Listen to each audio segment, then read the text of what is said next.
Kwa dhimbele nyakora mgajuwa moko kuom Jodolo gwenge ma pacho kao jiwo josiasa ma okwedo kombe mondo oyie kod loch. Riwruok mar kanisa motisi ni the Federation of Evangelical and Indigenous Christian Churches of Kenya emogolo kwayo makamano. Jakom riwruogno Bishop Samuel Ngacha Njiriri wacho ni okang' mar yie loch biro konyo piny sudo nyime kendo jiwo dongruok mar uchumi. Ojiwo jopiny bende mondo oyie kod duoko ma osewuok jotelo ma oseyier e kidienje mopogore opogore pacho.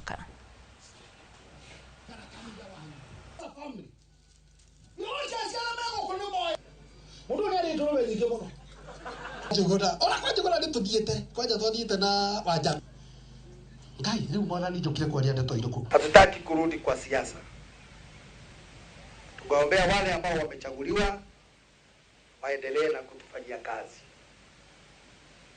Tunaombea nchi hii ikiwezekana wasiende kotini, kwa sababu aliyeshinda ameshinda.